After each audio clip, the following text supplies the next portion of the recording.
What if the biggest risk to your business isn't disruption? What if it's getting too comfortable? Because in IT, growth is not optional. If you're not evolving and moving forward, you are, by definition, falling behind. So true. Let's get to the point of why comfort kills and what leaders can do about it. This is Get to the Point.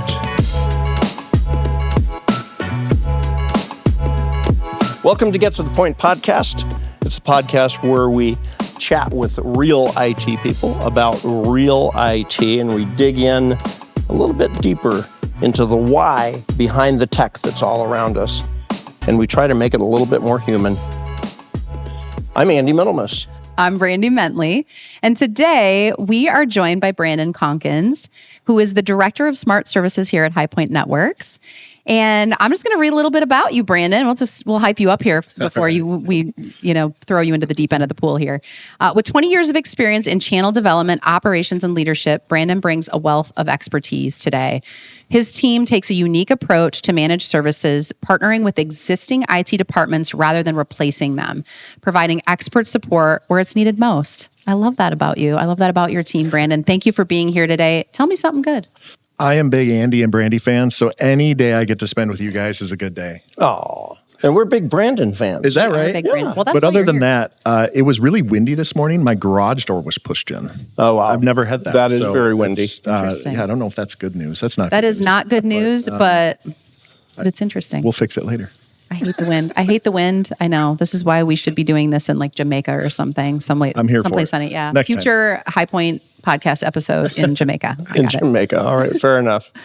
So today we are getting to the point of why comfort and complacency kills as it relates to the world of IT. Love to dig into that a little bit.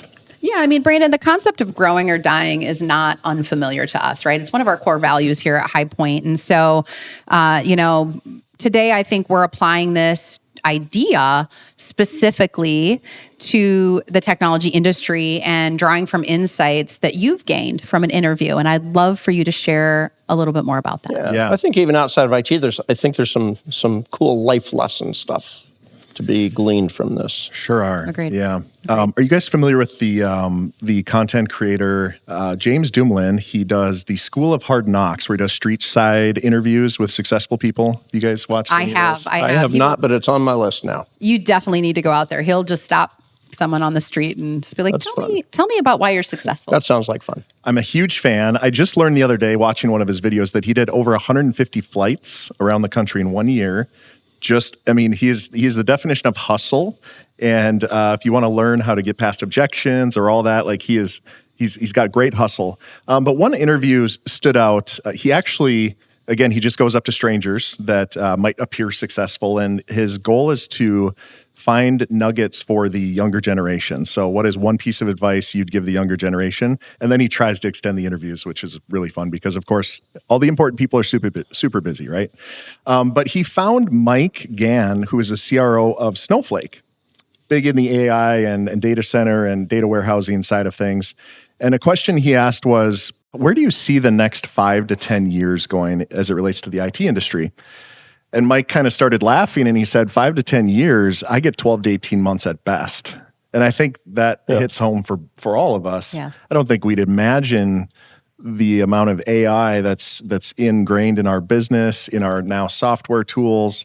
If you would have asked that even 12 months ago, I wouldn't have believed that we are as far as we are. So, it certainly moves fast and we need to be open to change and grow.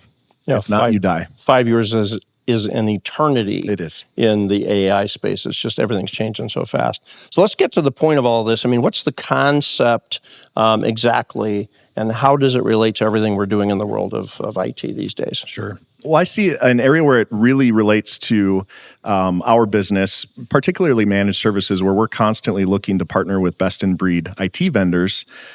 We find there's oftentimes what we call hype cycles, where the new bright, shiny tool comes out, gets a lot of attention early on. You go to industry conferences and events, and you hope to find that card table in the back with the low budget, and you hope to talk to them and catch them while they're young. Because what happens is year 2, year 3, it's kind of a bell curve, right? Or reverse for the camera, right? Year 2, year 3, a lot of hype, a lot of industry recognition. They're up on the main stage. Prices increase, which is great. Big influx in engineering. Private equity starts to get involved, or a buyer, which again can be great. We know plenty of great private equity firms. But sometimes you get the private equity firms that are looking at it purely from a financial, what can we get out of this organization? And one phrase I like to use is they sometimes burn the furniture to keep the house warm, right? Interesting. So what we don't want to do is be partnered with vendors who are on the decay phase and the downward trend of that hype cycle. So super thankful for a lot of the team and brilliant engineers that partner with us to go out and who are those up and coming vendors. Who do we need to talk to, and who are maybe at risk of needing to have an alternative in the coming months and years? Yeah, a lot changes when somebody gets acquired or scooped up by venture capitalists or whatever the case may be. A lot changes really quickly. Sure does. You've kind of mentioned something about the hype cycles, Brandon, and to my understanding, there's some phases to that, right? Like to a comfort cycle. Can you break those down for our listeners? Like where and how does all of this align? Yeah, a little bit on that. So because it's a feeling, at least for me, it was a feeling before there's actually science. So apparently there are 5 phases to the hype cycle. And a lot of what I just mentioned, so you get into the early, everything's led by the founder. You've got the founder ingrained in the business. You've got engineering helping with decision makings, a lot of research and development. It goes on to a pure growth strategy where they're trying to invest and gain customers. You get that's kind of that industry hype accolades. Curve. Yep. Okay. And then again, I would say that the peak is when you start to see private equity get involved. And then now I should say there's plenty of vendors we work with that we've worked with for 15 years that have private equity that are fantastic vendors. There are some that just have different strategies and maybe want to play the long term. And there's some that maybe have a 3 to 5 year time frame of how do I flip this and get a quick 2 to 3, 4, 5x on our money. Yeah. Get in, get out. Yeah. Exactly. Make some money. Yeah. So there's a decay phase is what they call it on the tail end of those bad situations. Sort of that downward swing. Yes. Yeah. Makes a lot of sense. Yep. All right. Well, interesting. So shifting gears just a little bit, let's kind of get back to the beginning of the conversation here about comfort and discomfort, and why do people tend to choose what's comfortable? Just curious to dig in on that a little bit. That's a great question. I think there is a path of least resistance that people often encounter. I'm certainly no psychologist or expert in this field, but one thing I did find is a phrase called uncertainty intolerance. So studies show that people would prefer a predictable negative outcome over an unpredictable outcome. And at the start, that's like, well, how would that apply? But I think pretty quickly, we know situations where we've needed to have maybe a difficult conversation with someone, and we might avoid that because maybe there's risk to the relationship if it's not done right. So in avoiding that often can make the situation worse.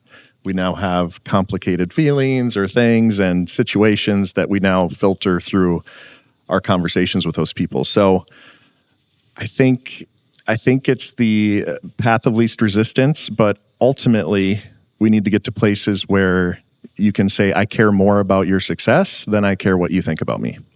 Interesting. Be willing to take a risk. For sure. Uncertainty intolerance. That's a mouthful. That's a new phrase. It's a mouthful. Very interesting. Yeah, and I think, applying that back to IT too, you talk about, we'll maybe avoid something that we know because we're so comfortable or we're so used to doing it a certain way. And sometimes there is a little bit of risk in that, maybe that change or that, that next step in IT. So. Yeah. So how do you break the cycle? Get comfortable getting uncomfortable. Get comfortable getting uncomfortable. I like it. I was even listening as it relates to parenting. Don't save your children from everything, right? Allow them to go through difficult situations in their life. It's all preparation for being uncomfortable and not just constantly pursuing comfort as they get older, which we all know won't get you very far. Yeah, natural tendency. You want to protect everybody. Yes. Right? When you're talking about the kids. Yeah. A little bit of natural consequence once in a while is okay. Is Agreed. probably a good thing. We can learn a lot from that. I totally agree. You know, there's probably someone out there listening right now, Brandon, who, and I know I've been here, right? Where I've been stuck in my comfort zone. They're thinking, maybe this is me, right? You know, how can they break out of the comfort cycle that they may be stuck in? Or do you have any sort of personal story that you could share with us? Maybe something that you went through that kind of helped you come out of that too, and maybe some advice for our listeners today. Yeah, I would say a personal story. This is going back 100 years ago now when I was in college. But Wow, you're old. 100 years, please. The labor market was really strong then, which was great. But you're sitting at university, in my case, North Dakota State University. There's 2,000 graduates that year, and that's from your university alone. So there's thousands of people entering the workforce at the same time. And I remember as a freshman and a sophomore thinking, there's so much uncertainty. You don't know where things are going to go. I remember thinking, what are the things I can do today that are resume builders, experience builders, that when I'm sitting in that interview, I can be differentiated. So really think of Tom McDougall's story, the founder of High Point. And I think people who don't know Tom might look at his situation now and say, oh, he's so lucky. He's got such a great company, such great people. And I don't think they realized the preparation that went in to make sure that when the opportunity came and intersected with the preparation, that's how High Point was created, right? So there's always a degree of, even if you're in a position now and you're looking for the next step, like what's the preparation today so that when that does come up, when you are in that interview, you've got a long list of reasons why you're ready. I love that. Good life lessons. I love it. Yeah. You know, this can truly happen to anyone, likely does happen to everyone at some point. If you were to give one final nugget to everyone, what would it be? I got to credit Takeaway. a takeaway. Yeah. I got to credit another short video that I watched from James the other day where he interviewed a guy who said, when you're born, you look like your parents. And when you die, you look like your choices. Oof. That's heavy. Thanks.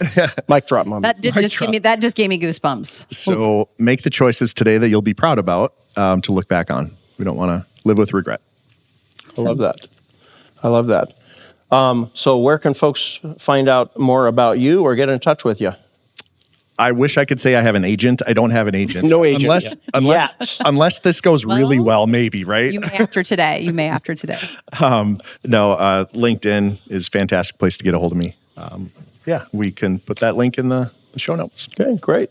Brandy, closing thoughts here before we wrap things up. Brandon, thank you for being here today. You know, you continue to, one of the things that I've noticed about you over the course of just working with you here at High Point is I think you're always looking, you have a pulse on today and you're always looking for that next step. And I think that's something that I've always respected about you. I mean, you're just a great husband and father. I admire that about you too. But just from a personal perspective, I just love the spark that you bring. And sometimes that little spark will challenge others. And I want you to know that I see that and I really appreciate you for that. So Appreciate that. Thank you. I love that. And we appreciate everybody joining us today for this episode. And don't forget to subscribe, hit that subscribe button, and follow us on our social media outlets, LinkedIn, Instagram, Facebook, and you can watch for future episode alerts on highpointnetworks.com. They will be super in the future. There you go. I love it. Thank you for joining us today. We really appreciate it. And we'll always be here to help you get to the point.